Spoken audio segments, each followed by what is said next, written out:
Olha aí, pessoal, vamos continuar o nosso curso de crase e veja só que nós vimos o primeiro caso em que o acento indicativo de crase é usado por exigência da regência nominal.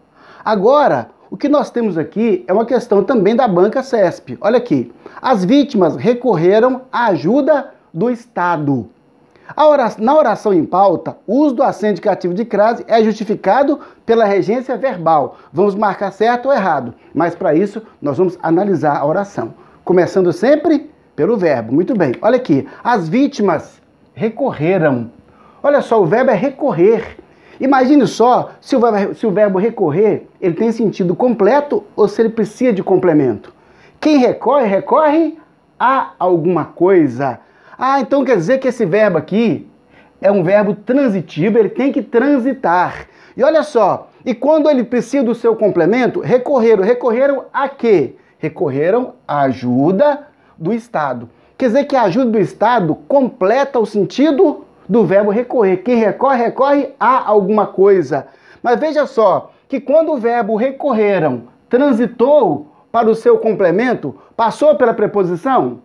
O que é que nós temos aqui? Nós temos aqui a preposição a, e olha só, ajuda é substantivo feminino? É, quer dizer que exige o artigo a. Então nós temos preposição e temos o artigo a.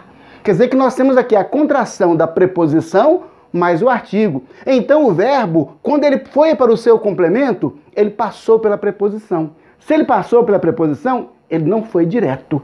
Ele foi indiretamente, então ele é um verbo transitivo indireto. Observe isso, tá? Porque no caso do verbo, nós só teremos crase com os verbos transitivos indiretos. Recorreram à ajuda do Estado. Então olha só, quem exigiu o complemento preposicionado foi o verbo. Quer dizer que esse verbo, por ser incompleto, ele pediu para si um complemento. Pedindo para si um complemento, o complemento veio preposicionado. Preposição mais artigo, nós temos aqui o acento indicativo de crase. Então veja só, que nesse caso ali, eu coloquei um esquema aqui embaixo para você entender com mais facilidade. Teremos ali um verbo transitivo indireto, sempre verbo transitivo indireto, tá? Não se esqueça.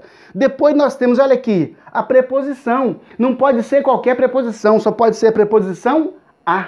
E que mais, hein? Nós temos que ter agora um substantivo feminino que aceite o artigo feminino a. Peraí, ajuda, aceita o artigo a, aceita a ajuda. Então nós temos um verbo transitivo indireto, olha aqui, mais a preposição a, porque ele é verbo transitivo indireto, passa pela preposição a, mais um substantivo feminino que aceita o artigo a. Quer dizer que nesse caso aqui, o uso do acento indicativo de crase é justificado pela regência verbal, ou seja, o verbo exigiu a regência de um complemento preposicionado. Quer dizer que a resposta está certa. Se você fizer desse jeito, você vai passar no concurso e vai assumir aquele cargo que você está precisando muito. Professor Nação.